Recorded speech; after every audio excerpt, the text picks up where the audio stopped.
जय हिंद दोस्तों, एक बार फिर से स्वागत है आपका स्कॉलर्स के डिजिटल प्लेटफॉर्म पर। और आज हम लोग करने जा रहे हैं 19 सितंबर की सेकंड शिफ्ट को जो एग्जाम हुआ था उसका सॉल्यूशन।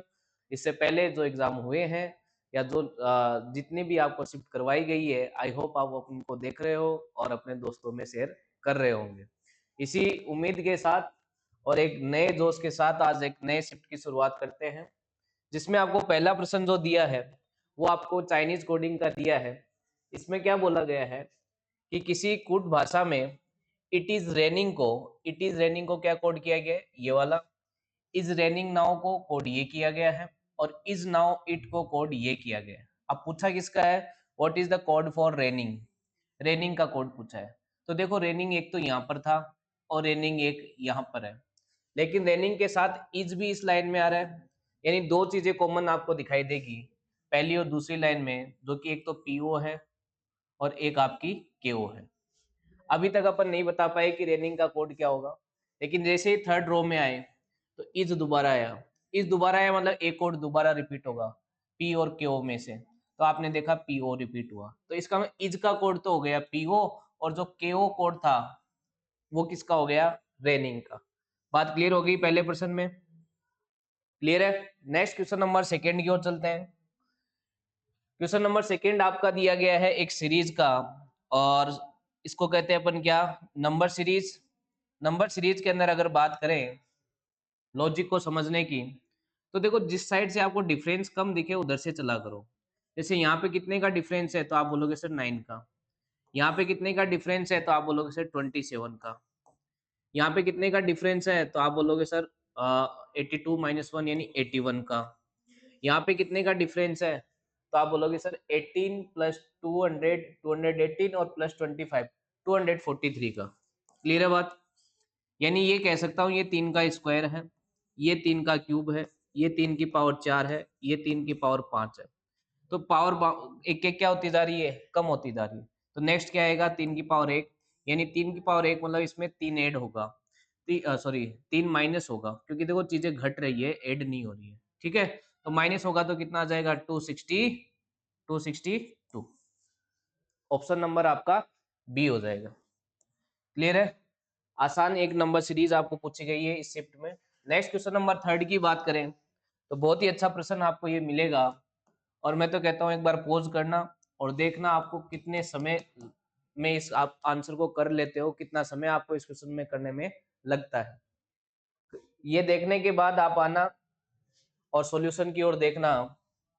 अगर मैं इन दो बॉक्स को पहले गौर से देखूं तो मैं क्या देख रहा हूँ, मैं सिर्फ दो चीजें देख रहा हूँ, दो चीजों को ऑब्जर्व कर रहा हूँ। चीजें तो बहुत सारी चीजें चेंज होगी, आपको कम से कम चीजें ऑब्जर्व करनी है। ठीक है, अगर इन दो बॉक्स के अंदर देखें स्टार्टिंग में, तो आप ये कहोगे सर ये वाली चीज तो आ गई है यहाँ पर, और ये जो सेंटर में थे ये कहाँ पे चली गई है, यहाँ पर।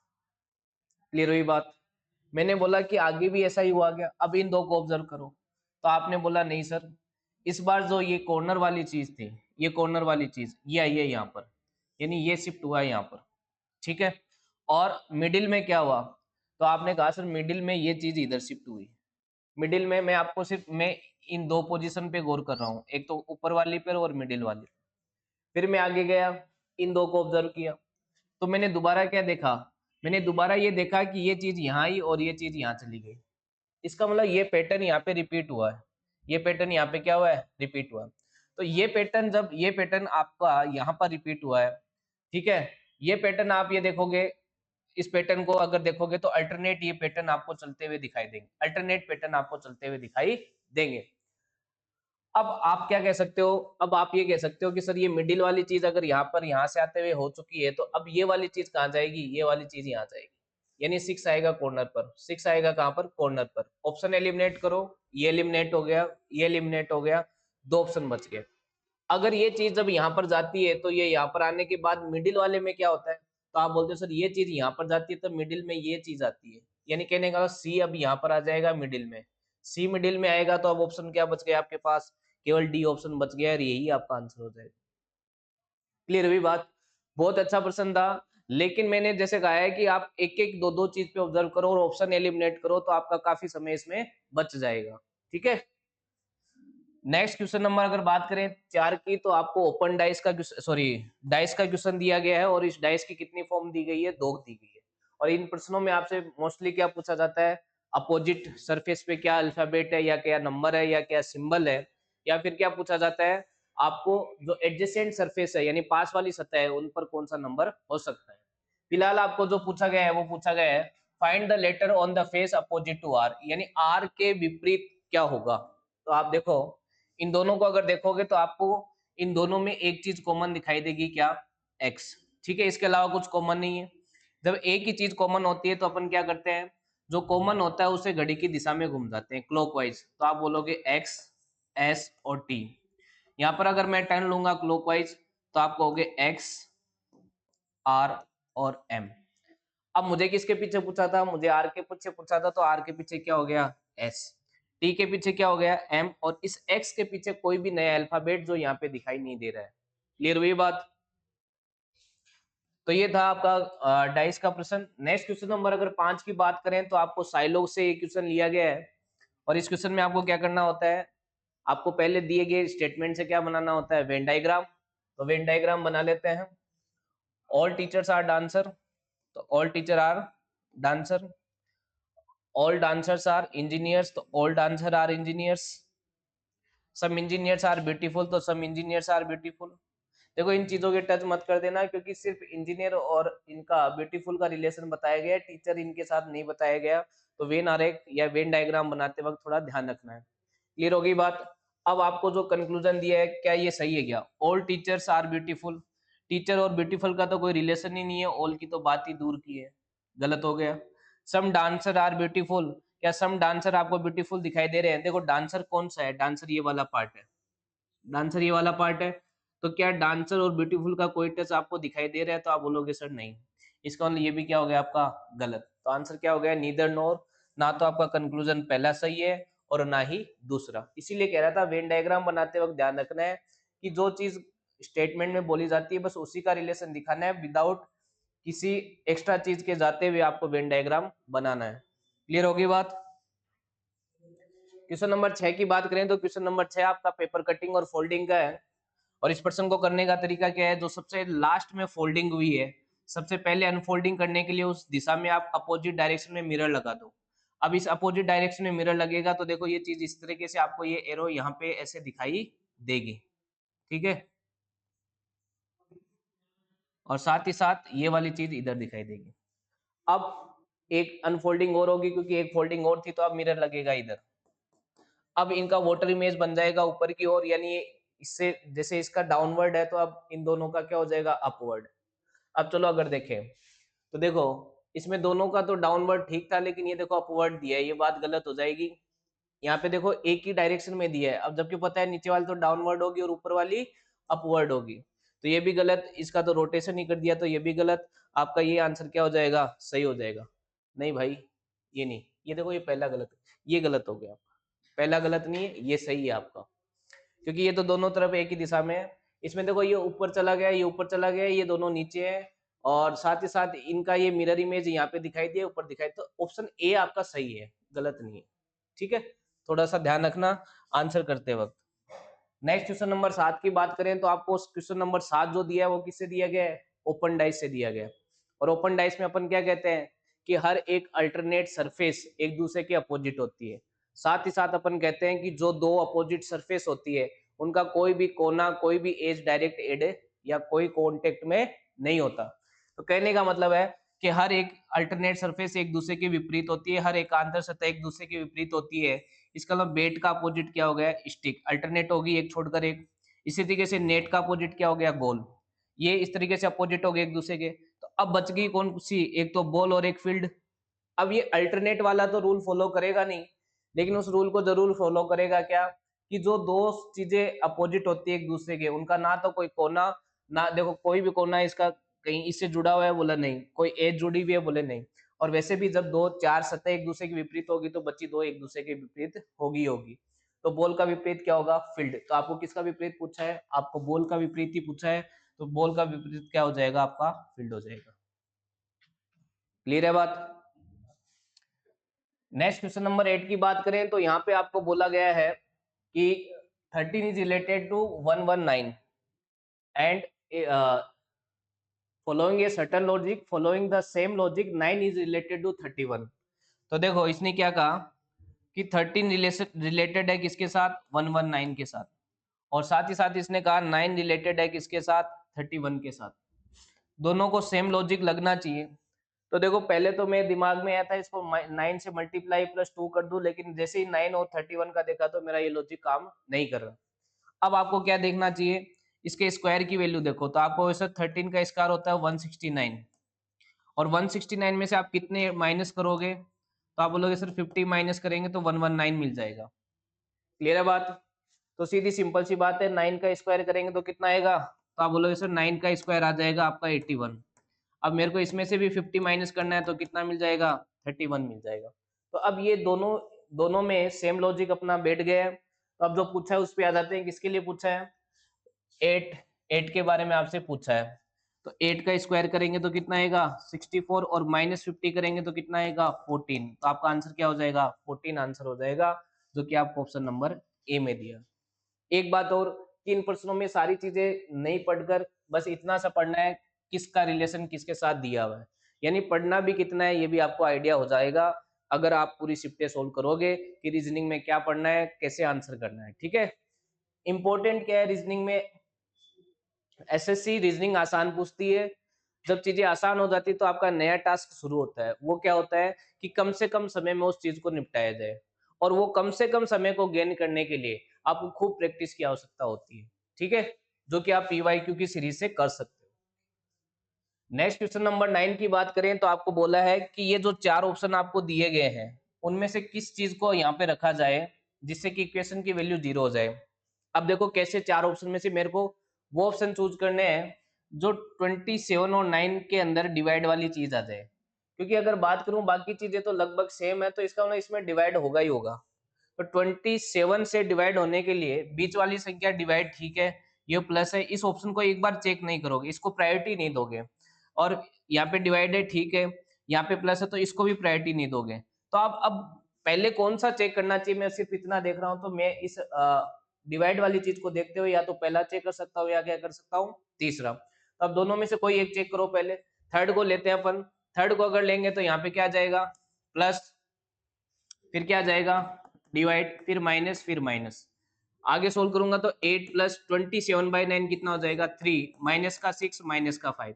देखो ये प्लस का 11 हो गया, ये माइनस का 11 हो गया, और वैल्यू कितनी आ गई 0। अब मुझे एक चेक करने की जरूरत नहीं पड़ी। देखो इस तरीके से आपको कौन सा ऑप्शन पहले लेना चाहिए ये भी हम लोग आपको इस सीरीज के अंदर आपको बताते जा रहे हैं। तो यही फायदा होगा, यही आपके लिए बेनिफिट है कि आप कैसे सीरीज को पेपर को सोल्व करें। नेक्स्ट क्वेश्चन नंबर 10 की बात करें तो आपको एक अल्फाबेटिकल सीरीज दिखाई दे रही है, और अल्फाबेटिकल सीरीज को करने का क्या समाधान बताया आपको, उनकी प्लेस वैल्यू या क्रमांक लिखोगे। अगर क्रमांकों की बात करें तो ए 1 पर होता है, बी 2 पर, एन 14 पर, और आई 9 पर। डी की बात करें तो 4 पर, ए 1 पर, क्यू 17 पर, और एच 8 पर। लॉजिक को समझते हैं, तो यहाँ पे मुझे +3 दिखाई दिया, यहाँ पे क्या दिखाई दिया, तो आप बोलोगे सर -1। यहाँ पे क्या दिखाई दिया, +1, फिर क्या दिखाई दिया, -1। तो लॉजिक +3 -1 +3 -1, और ये देखो 14 + 3 17, ये +3 है। ठीक है, तो +3 -1 +3 -1। अब यही लॉजिक अपन यहाँ पे लगाते हैं, तो यहाँ पे तो क्या लगेगा, स्टार्टिंग में +3, फिर -1, फिर +3, फिर -1। तो सीधी सी बात है, डी यानी 4 होता है, 4 में 3 जोड़ेंगे तो 7 आएगा, 7 पे क्या था आपका जी। ए में 1 माइनस करेंगे तो वापस जेड की ओर चले जाएंगे, तो यहाँ पे क्या जाएगा जेड। फिर क्यू में अगर 3 प्लस करूंगा, क्यू का क्रमांक 17 होता है, उसमें 3 ऐड करेंगे तो 20, यानी 20 पे क्या आएगा टी। फिर एच की बात करें तो -1 करेंगे तो क्या आएगा जी। तो जी जेड टी जी, जी जेड टी जी आपको ऑप्शन नंबर 3 में दिखाई दे रहा है। अल्फाबेटिक चीज को करने के लिए आपको प्लेस वैल्यू और अपोजिट लेटर से याद होने चाहिए। क्लियर है बात? नेक्स्ट क्वेश्चन नंबर अगर हम मूव करें 11 की ओर, तो क्वेश्चन नंबर 11 आपका सिंपल सा क्वेश्चन है, केवल जो साइन दिया है उनको इंटरचेंज करो और इक्वेशन की वैल्यू निकालो।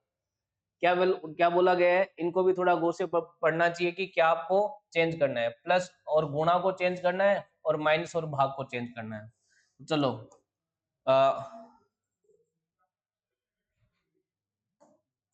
16 माइनस और भाग आपस में चेंज होंगे तो यहाँ पे क्या आ जाएगा डिवाइड 2, और मल्टीप्लाई और प्लस आपस में चेंज होंगे तो यहाँ प्लस आ जाएगा, यहाँ मल्टीप्लाई आ जाएगा, और यहाँ पे क्या आ जाएगा माइनस।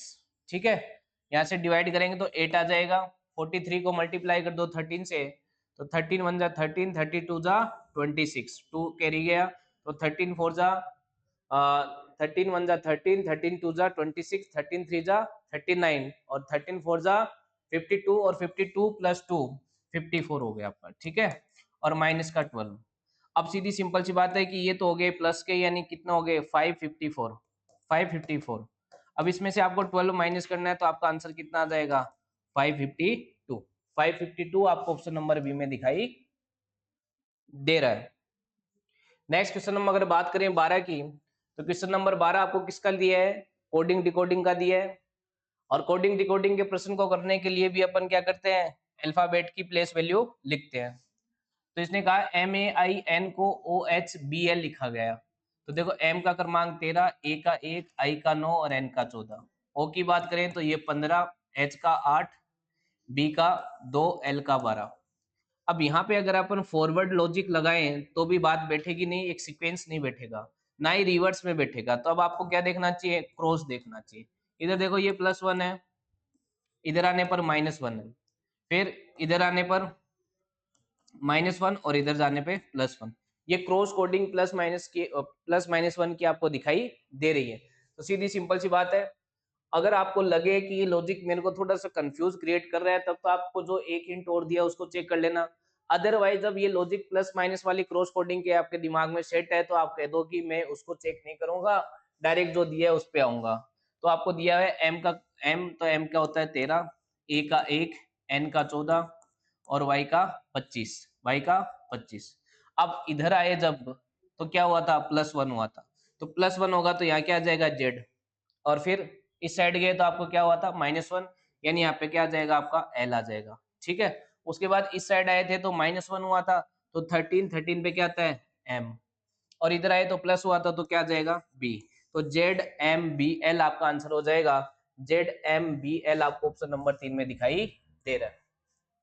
क्लियर हो गई बात। ये था आपका क्वेश्चन नंबर 12 कोडिंग डिकोडिंग से। नेक्स्ट क्वेश्चन नंबर अगर 13 की बात करें तो क्वेश्चन नंबर 13 आपको दिया गया है कि जो 4 चीजें आपको दी गई है उसमें 3 में तो है सिमिलरिटी, एक आपका डिफरेंट है, वो आपको बताना है। और वो भी किसमें, अल्फाबेट में। अल्फाबेट जहां देखेंगे तो क्या करेंगे, प्लेस वैल्यू लिखेंगे। तो प्लेस वैल्यू लिखते हैं तो एल की प्लेस वैल्यू कितनी होती है 12, के की 11, एम की 13, एच की 8, जी की 7, आई की 9, टी की 20, एस की 19 और यू की 21, एक्स की कितनी 24, वाई की 25 और डब्ल्यू की 23। अब देखो लॉजिक को समझते हैं तो -1 और +2, -1 +2, यहाँ पे भी क्या है -1 +2, ठीक है। फिर यहाँ पे क्या है -1 +2, यहाँ तक भी ठीक है। तो यहाँ पे क्या हुआ, यहाँ पे देखो ये +1 ले लिया, पहले क्या हो रहा था -1 -1 -1, लेकिन यहाँ पे प्लस चला गया, इसका मतलब यही आपका अलग होगा। ऑप्शन नंबर 4 जो है वो आपका इन तीनों से अलग लॉजिक को फॉलो कर रहा है, यही आपको बताना था। क्लियर होगी बात। नेक्स्ट क्वेश्चन नंबर अपन चलेंगे क्वेश्चन नंबर 14 की ओर। तो क्वेश्चन नंबर 14 क्या कहता है, देखिए select the word pair that best represent a similar relationship to one expressed in the pair of given word. यानी आपको जो 4 चीजें दी गई है उनमें से आपको ये बताना है कि जो रिलेशन इन दोनों का दिखाया गया है प्रश्न में, किसका, न्यूजीलैंड और वेलिंगटन का। तो न्यूजीलैंड और वेलिंगटन में क्या रिलेशन है पहले तो ये पता होना चाहिए। जनरली ये क्वेश्चन किसका है, जीके का है, लेकिन कहाँ कर रहे हैं, रीजनिंग के अंदर। तो न्यूजीलैंड और वेलिंगटन का जो रिलेशन देखा जाए तो जो न्यूजीलैंड की कैपिटल यानी राजधानी होती है वो क्या होती है, वेलिंगटन होती है। तो आपको ऑप्शन में कंट्री और उसकी कैपिटल देखनी है, कौन से ऑप्शन में आपको दिखाई दे रही है। तो देखो सबसे पहली बात आती है साउथ कोरिया। क्या साउथ कोरिया की कैपिटल जो है सुवॉन सी होता है, बोला नहीं सर, इसकी तो सियोल होती है, तो ये आंसर तो नहीं होगा। चाइना की क्या होती है, तो आप बोलोगे बीजिंग होती है, तो ये भी आंसर आपका नहीं होगा।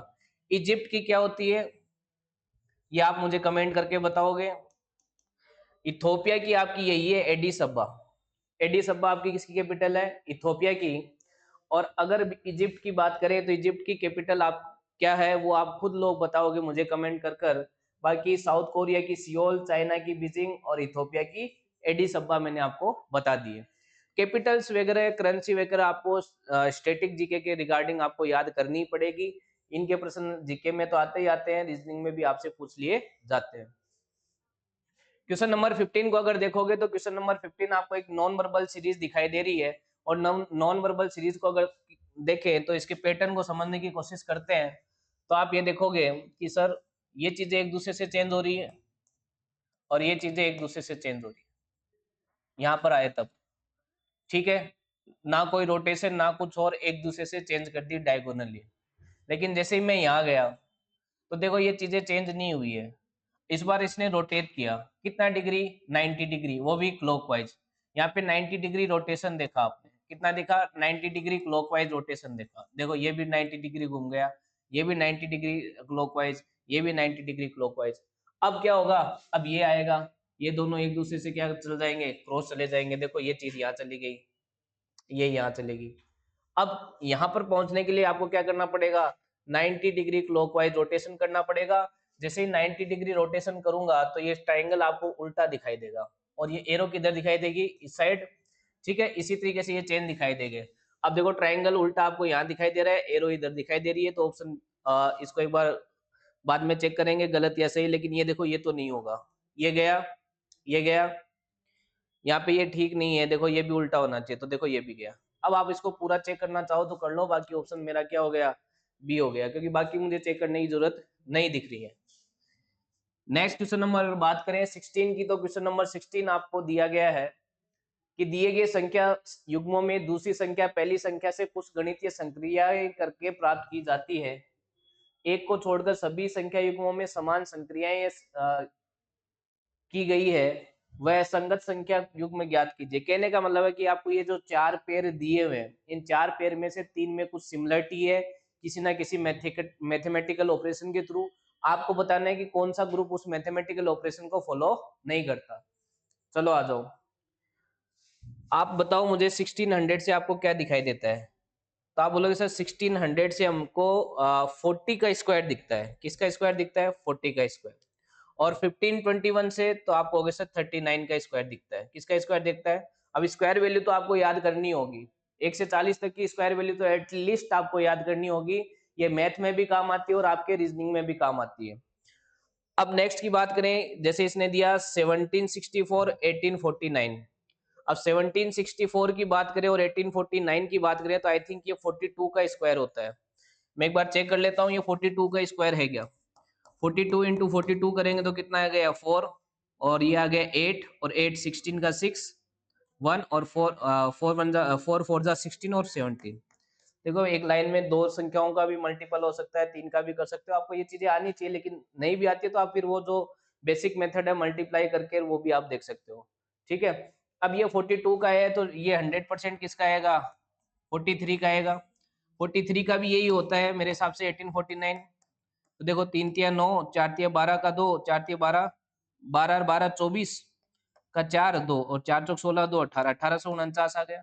इसका मतलब लॉजिक मेरे को समझ में आ गया कि 39 और 40 यानी 39 का स्क्वायर 40 का स्क्वायर, और ये क्या है 90 42 का स्क्वायर और ये 43 का स्क्वायर। अब इन दोनों में से किसी एक में से आंसर होगा। अगर बात करूं इसको तो ये मुझे याद है, चलो ये नहीं, ये भी मुझे याद है क्योंकि ये 35 का स्क्वायर दिख रहा है तो ये 34 का स्क्वायर होगा।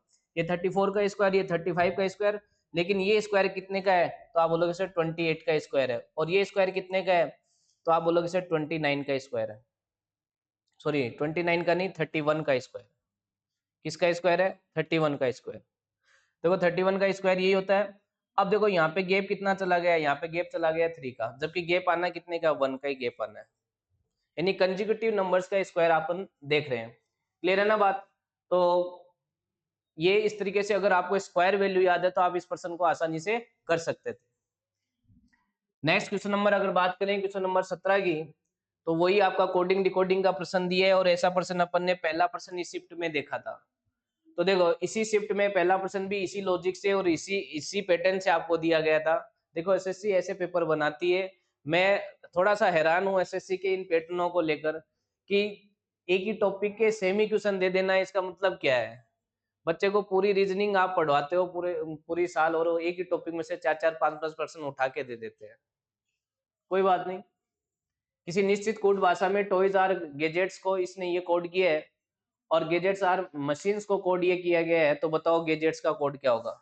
चलो देखो, अगर बात करूं टॉयज आर गैजेट्स, और दूसरी लाइन आपको क्या दी है, गैजेट्स आर मशीन्स, तो देखो सीधी सिंपल सी बात है, यहाँ पर गैजेट्स भी है, आर भी है, और यहाँ पे भी आर है और गैजेट्स है, लेकिन ये दो चीज अलग है, तो केवल एक ही कोड अलग होगा। तो अगर मैं कोड में आ जाता हूँ तो मैं देखता हूँ टी वाई यहाँ पर है, टी वाई यहाँ पर है, डीजे यहाँ पर है, डीजे यहाँ पर। इसका मतलब है कि अगर मुझे मशीन का कोड पूछता तो मैं कह देता एमपी, और मुझे टॉयज का कोड पूछता तो मैं कह देता क्या, एसक्यू। लेकिन आपको कोड किसका पूछा, आपको कोड पूछा है गैजेट्स का, तो गैजेट्स का कोड नीचे वालों में से ही होगा, और नीचे वालों में से क्या दो चीज, टी वाई और डीजे। तो इधर आपका टी वाई और डीजे, इन दोनों में से कौन सा कोड किसका होगा ये नहीं बता सकते, तो इनमें दो में से एक जरूर होगा। तो टी वाई और डीजे आपको ऑप्शन नंबर बी में दिखाई दे रहा है, इधर और चला गया, ठीक है। नेक्स्ट क्वेश्चन नंबर अगर 18 की बात करें, तो फिर से आपको ये बोला गया है कि जो रिलेशन 13 का 55 से और 23 का 105 से, वही रिलेशन आपको ऑप्शन में दिए गए कौन से में दिखाई दे रहा है। तो अगर 13 की बात करूं तो 13 इंटू 5 करने पर मेरे को 65 मिलता है, और इसमें से -10 करने पर मेरे को 55 मिल जाता है। और यही लॉजिक यहाँ पर देखने मिला कि 23 को 5 से मल्टीप्लाई करने पर 115 आता है, और -10 करने पर कितना आ जाएगा, 105 आ जाएगा। यानी इंटू 5 माइनस आपको क्या करना है 10, इंटू 5 -10 करेंगे, तो देखो यहाँ पर ये तो होगा नहीं, इंटू 5 -10 ये नहीं होगा, ये देखो इधर ये आ गया आपका, देखो ये भी नहीं होगा क्योंकि इंटू 5 भी इससे क्या 113 से बड़ा चला जाएगा।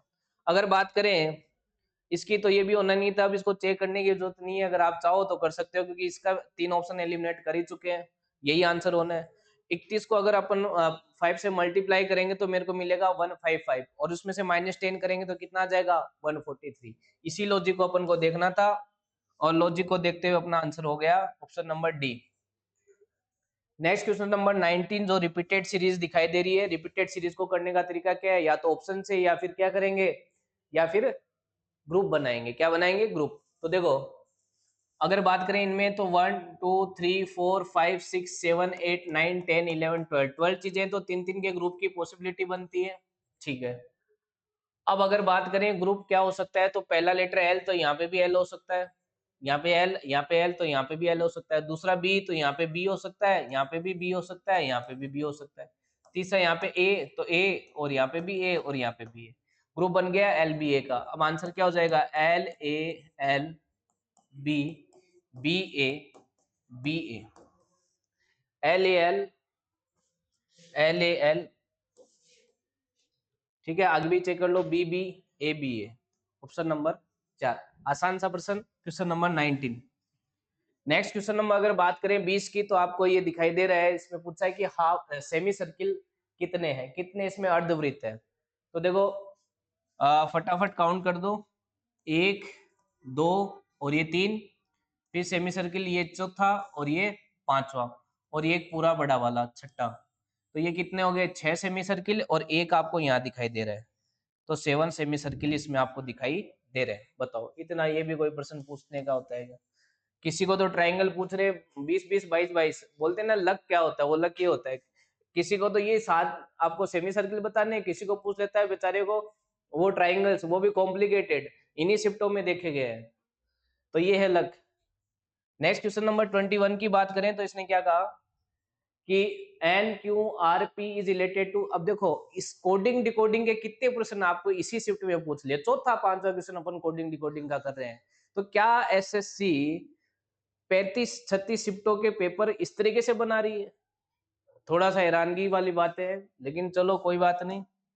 अगर बात करें कि N Q R P, N का क्रमांक 14, क्यू का 17, आर का 18 और पी का 16, साथ ही साथ आर का कितना 18, यू का 21, वी का 22 और टी का 20। लॉजिक की बात करें तो यहाँ +4 दिखाई दिया, यहाँ पे भी +4, यहाँ पे भी +4 और यहाँ पे भी +4, तो +4 +4 +4 की कोडिंग दिखाई दे रही है। तो इतना इजी लॉजिक अगर है तो मैं डायरेक्ट जो पूछा गया उस पे आऊंगा। इसमें प्लस 4 करना है। के का क्रमांक 11 होता है, इसमें प्लस 4 करेंगे तो क्या आएगा ओ। सी का क्रमांक कितना होता है 3, इसमें प्लस 4 करेंगे तो क्या आएगा जी। ठीक है। यू का क्रमांक होता है 21, इसमें प्लस 4 करेंगे तो 25 यानी क्या आएगा वाई। एम का क्रमांक 13, इसमें प्लस 4 करेंगे तो क्या आएगा क्यू। तो ओ जी वाई क्यू, ओ जी वाई क्यू आपको ऑप्शन नंबर 4 में दिखाई दे रहा है। आसान प्रश्न। नेक्स्ट क्वेश्चन नंबर 22 की बात करते हैं तो क्वेश्चन नंबर 22 आपको दिया गया है कि जो रिलेशन 97 का 49 से है और इसका 115 का रिलेशन 58 से है। कहने का मतलब कि 97 का तो रिलेशन आपको दिया है किससे 49 से, और 115 का रिलेशन किससे दिया है तो आपको दिया गया है 58 से। बताओ किसका रिलेशन 133 किससे रिलेटेड होगा, ये आपसे पूछा है। 133 किससे रिलेटेड होगा। देखो मेरे प्यारे बच्चों, अगर बात करूं 49 की तो 97 से 49 कैसे आ सकता है। क्या 97 प्लस 1 डिवाइड बाई 2 करने पर 49 आ जाएगा, तो आप बोलोगे सर बिल्कुल आ जाएगा। क्या ये लॉजिक इसको फॉलो कर रहा है कि 115 प्लस 1 करेंगे और डिवाइड बाई 2 कर देंगे तो 58 आ जाएगा, तो आप कहोगे सर बिल्कुल आ जाएगा। तो यानी प्लस 1 करके आपको क्या करना है, प्लस 1 करके डिवाइड बाई 2 करना है। प्लस 1 करेंगे तो 134 आ जाएगा, इसको डिवाइड करेंगे 2 से तो कितना आ जाएगा 6, 6 बार जाएगा, एक बचेगा 7, 67 आ जाएगा। क्लियर है बात। यानी जो भी नंबर दिया उसमें प्लस 1 करके डिवाइड बाई 2 करना था। नेक्स्ट क्वेश्चन नंबर अगर 23 की बात करें तो इसमें कहा है each vowel in the word isolated is changed to the following letter in the English alphabetical order and each consonant is changed to the preceding letter। देखो, और वोवेल के लिए क्या बोला, चेंज टू फॉलोइंग लेटर। यानी जो भी आपका इस वर्ड के अंदर जो भी वोवेल है उसको तो +1 करना है, और जो भी कॉन्सोनेंट है उसको क्या करना है -1। इतना काम पहले करना है। उसके बाद क्या बोला है, how many letter are there in the English alphabetical order between the letter which is the third from the left and the second from the left and in the group of letters thus formed. तो कहने का मतलब है कि ये जो word है ना, वर्ड आइसोलेटेड, इस आइसोलेटेड में जो भी वोवेल है उसको पहले +1 से चेंज करो, फिर कॉन्सोनेंट को -1 से चेंज करो।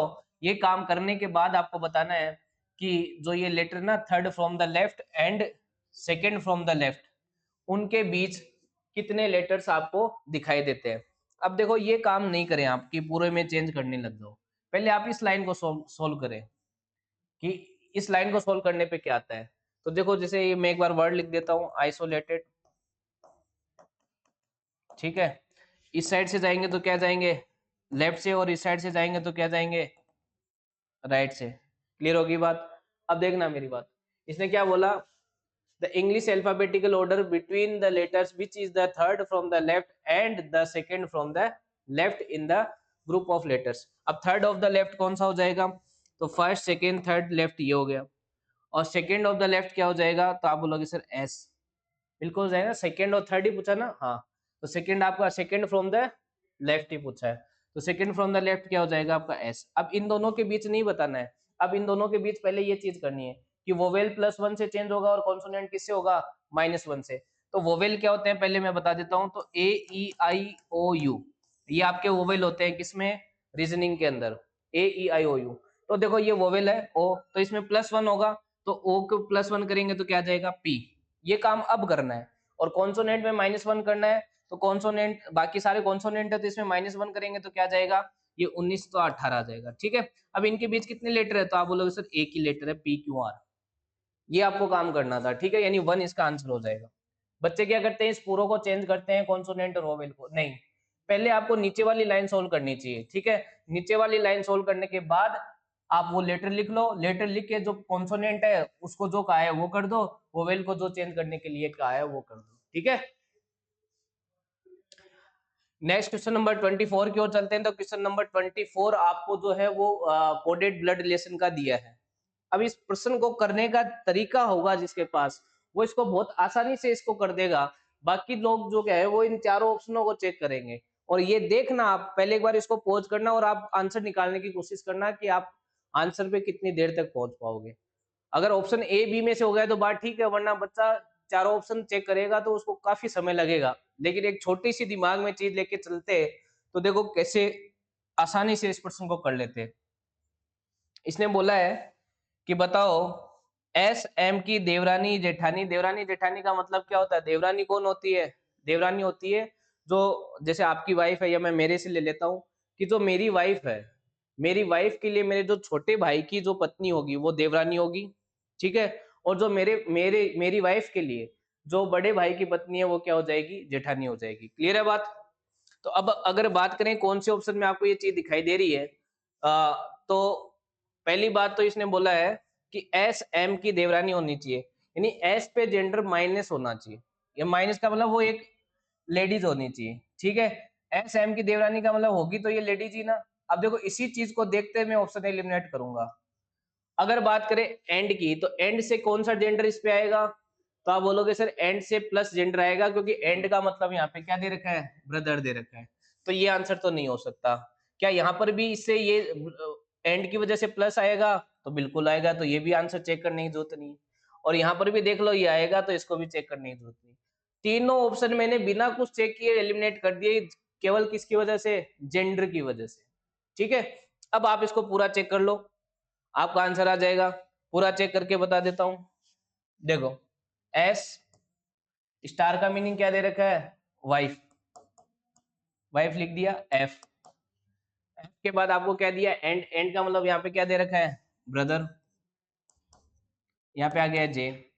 फिर क्या है? एक्सक्लेमेटरी, इसका मीनिंग क्या दे रखा है? फादर, तो आपने कर दिया फादर। और यहाँ पे आ गया आपका एल। फिर क्या है? हैस, हैस का मीनिंग आपको क्या दे रखा है? डॉटर। एम, ये आपकी डॉटर और ये आपका फादर। अब आपको ये बोला ना एस और एम का रिलेशन बताना है। जैसे अब एम को अपने आप अपने आप को रख लो वहां पे कि ये मैं, ये मेरी बेटी, ये मैं, ये मेरी बेटी, ये मेरी बेटी के पिता यानी मेरे हस्बैंड। मेरी बेटी के पिता कौन होंगे? हस्बैंड। और हस्बैंड का भाई कौन होगा? या तो देवर होगा या कौन होगा? जेठ होगा, यानी ब्रदर इन लॉ, या फिर या तो क्या होगा आपका क्या बोलते हैं देवर को? क्या बोलते हैं देवर को? शायद ब्रदर इन लॉ ही बोलते हैं। ठीक है, दोनों को ही ब्रदर इन लॉ बोला जाता है, देख लेना। अब अगर बात करें तो ये हो गया वो brother in law, brother in law हो गया, या फिर देवर या जेठ बोल दो, और ये उसकी पत्नी होगी। तो क्या ये रिलेशन नहीं बैठ गया क्या कि एस जो है एम की देवर या जेठानी है, तो देवरानी या जेठानी है? तो सीधी सी बात है, मेरे को तो ये चेक ही नहीं करना था। मेरे को तो ये देखा कि एस पे यहाँ से जेंडर प्लस यानी पुरुष आएगा, यहाँ से जेंडर पुरुष आएगा, यहाँ से जेंडर पुरुष आएगा, तो मैं इनको चेक ही क्यों कर रहा हूँ? मेरे को आंसर ही आ गया था। क्लियर है बात? आज के लास्ट क्वेश्चन की ओर बढ़ते हैं, क्वेश्चन नंबर 25 की ओर, जो कि आपको किसका पूछा है? मिरर इमेज का पूछा है। तो मिरर इमेज के क्वेश्चन में अपन ऑप्शन एलिमिनेट करते हैं। अब देखो आपकी एच की जो मिरर इमेज है, एच की मिरर इमेज ये नहीं बन सकती, ये वोटर इमेज है, ठीक है, ये नहीं होगा। देखो डी को चेंज ही नहीं किया, ये भी नहीं होगा। और अगर बात करूं यहाँ पे तो 3 को चेंज नहीं किया, यही आंसर होगा, आप चेक करने की जरूरत नहीं है। समझ गए बात? क्योंकि जो इतनी शिफ्ट कर रहा है उसको ये पता है कि मिरर इमेज की क्या एरर देता है, या तो वोटर इमेज बना देता है, पहली गलती कर देता है। दूसरी गलती क्या करता है? जो अल्फाबेट है उनके सीक्वेंस चेंज कर देता है, दूसरी गलती ये करता है। तीसरी गलती क्या करता है कि मिरर इमेज बनाता ही नहीं, सीधा सीधा रख देता है। ये 3 ही गलतियां करता है, और 3 गलतियों से ऑप्शन एलिमिनेट कर दो। जब दिमाग में ये लेके चलोगे कि भाई ये 3 ही गलतियां इन पर्सन में आती है, ऑप्शन एलिमिनेट करो, आगे बढ़ो। क्लियर हुई बात? तो ये है शिफ्ट को करने के फायदे हैं, कि कितना पढ़ना है, कितना करना है, कितना समय बचाना है। क्लियर हुई बात? आज का इतना ही आपका लिए था कि 25 क्वेश्चन अपन ने सोल्व किए, किस तरीके से किए मैंने आपको ये बताया। तो जय हिंद, जय भारत, पढ़ते रहो, आगे बढ़ते रहो।